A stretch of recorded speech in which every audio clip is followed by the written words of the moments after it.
Welcome to the SEN in 10 podcast. I'm guest host Darren Clark, and I'm on a mission to spread more awareness.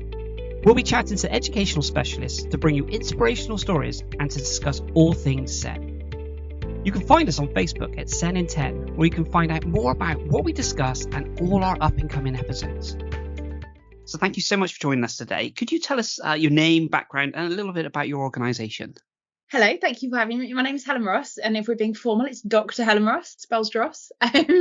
My background is in sort of teaching. My first degree is mechanical engineering because I liked hitting things. And engineering chimed not one jot with me when I got a job in the real world. So I ended up going into teaching, started out in Barnsley, wobbly literacy all around in the Darren Valley. It's kind of where all the minor strikes happened. Very complicated, like little ecosphere, but I loved it. And you kind of listen to edicts from Westminster and you're like, it's not chiming at all. So I decided it was an active decision to do a PhD to kind of learn about policy making, the structures and all things around that. So I could engage with a lot of government stuff. Did it. Mr. Dr. Ross is incredibly supportive and patient. And so now I have like a little organisation, little company, Helen's Place, because it's mine and I couldn't think what else to call it. And I do quite a lot of commercial research. I've just won some funding with Liverpool John Moores to do some academic research around dyslexia and well-being. So my research and consultancy work is around dyslexia, SEN, specific learning difficulties. I also do assessments. So I've got kind of 2.5-ish strands to what I do. And I'm very lucky because it's fun and I enjoy it. Well, Helen, you do an incredible amount of work and it's so rewarding to see the impact that you're having on a global scale within this. What got you into supporting people with SEN? What was the driver on that? The driver, I suppose there's a couple of factors. I'm dyslexic. So I was in A-level maths when I got found out. Like, A-level maths broke me. I would sit in class and be like, fully crying. Like, no, there's no subtlety in this creature. I have no poker face. It was mechanics. So the physicsy maths, you have to read the question, interpret it, draw a forces diagram. And I was like, I can read the words. I can't understand the question. And that was the story of my life, like, as well. Like, I don't know what happens in King Lear. It was our English GCSE book. I ain't got a clue. I grew up near Stratford. Still not got a clue. So feeling thick. I just felt thick at school. Then work. You're pulling a face. Oh, no, I'm pulling a sad face. No, I did. And it does, though. It leaves you not feeling enough, doesn't it? And I've still not got over it. Like, imposter syndrome, right high. It's really annoying. When I started in Barnsley, because the kind of ambient literacy was so wobbly and there was a real disenfranchisement, if that's the word, with structures around education, because it was a very complicated area. And so I was just like, these people are just feeling so low. And where people feel low about themselves, there's fundamental problems going on sort of structurally as well as internally. I think these things are never in isolation. So I started reading around, learning, looking at how to make differences, and I got across and I was like, I need a PhD, going to get me one of them because government consultancies have professor, doctor, no. So, and then I was a Senko because I thought it was important to understand the role and to make a difference in a job, but being a Senko wrote me. So I went freelance because I like to do what I like to do and it just gives me freedom. I'm really lucky. Helen, you've been on an incredible journey of learning. And is that something that you enjoy? Because meeting you and knowing what it is that you do and the giving back side of it as well, there's a huge amount of resources that you've utilized and used. And does learning, is that a daily thing for you? Yeah, I'm a massive the wanting geek. to learn? Yeah, oh God, yeah. I think you don't improve unless you're learning. For me, like professionally, personally, I've just signed up to do a year-long class, a very much personal thing, but equally I'm going to learn stuff. But like, yeah, every ecosystem on the planet is human-based. Every little like group is dynamic. Nothing exists in isolation. I invented like a social model of society and it's all about interactions. And like with snooker balls, when they wallop each other, they interact, they change each other's trajectories. And I think, and I do literally refer to a snooker ball in a paper I wrote, the dynamism of society and humanity and the world. I can't sit and not bother engaging with it, like, because stuff changes, because we're people, we change. You have a chat, there's a ripple effect. Do you feel that you've become the voice of a community that you feel wasn't necessarily being heard? That's the question. I don't know. Because I think you've been an incredible voice, and whether you take that on or not, I hope you will. You know me well enough to know that I'm squirming now. Do you know what? I'm going to bite the bullet and say, yes, I think I have.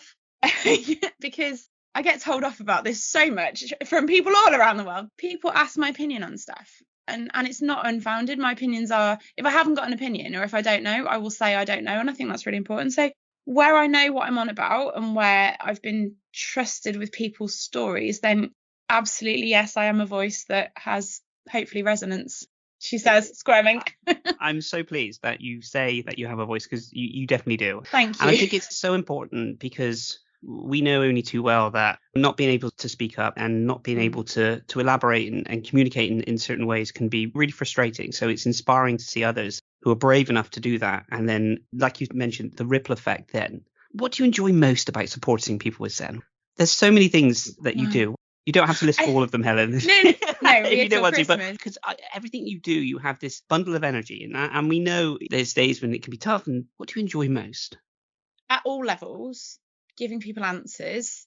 Global political level, there are questions at sort of local policy pragmatic level, and because I'm lucky that I have my fingers in all those pies, I get to give people answers. But I think the thing that kind of keeps me grounded is, this is my little room where I do my assessments. So you're seeing like my little Helen cave, and it's where families come and their kids, and they trust me with their kids to pick their brains and work out what's going on. It's a privilege, isn't it? Like, if somebody trusts you with their kid, that's not a small thing. And God, the tears that get shed in this room, not just by families, because you tell them, and sometimes parents just go like they can breathe. They know they weren't barking up the wrong tree, and it's relief. And then it makes me cry because I care, and I'm like, and what a privilege. Like, it's that dynamism, and it's real on the ground. I'm giving somebody an answer, and that's cool. And you've earned that privilege of people being able to share that with you. Definitely. And this is why it's really important for you to know how impactful your voice can be within the community. So I implore that massively. Do you think there is enough support out there for SEN learners? I know that's a giant question. No, it's a sick joke. It is an absolutely sick joke. I read something like X. We're calling it X now because it was Twitter. It's like the artist formerly known as Twitter, isn't it? But like, and it was something like they were talking about a perfect storm of the complexities of kids going from year 6 to year 7, because there's still the kind of residual mental health effect of COVID. If you've got trauma and mess around COVID that was 2 years of your little life and you're 8, 9, 10 years old, that's the proportion of your life that's messed up and disturbed and is huge. Government's kind of seems to be just going, oh, it's fine. It's not fine. You don't just get over having mental health problems. You don't just learn to read when you've missed years 1, 2, and 3. Like, the funding miscalculation that that's come to light recently. I have no polite words, so I won't use any of them, which tells you everything. Like, it's just the muppetry around. They're not taking it seriously, and closing specialist provisions for kids who actually, sometimes putting a kid in mainstream can be so detrimental. Sometimes it's brilliant, sometimes it's detrimental. There is no one way to do these things, but the government goes,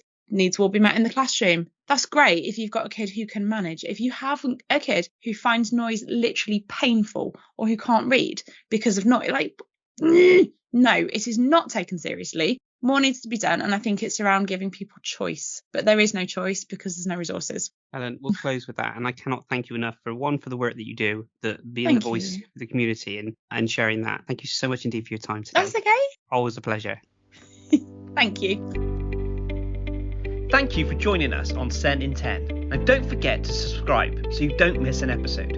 You can catch all of our episodes at www.senin10.co.uk. You can also find us across social media at SEN in 10. Be sure to give us a follow to keep up with the latest news. And thanks again for listening, and we'll see you again next time.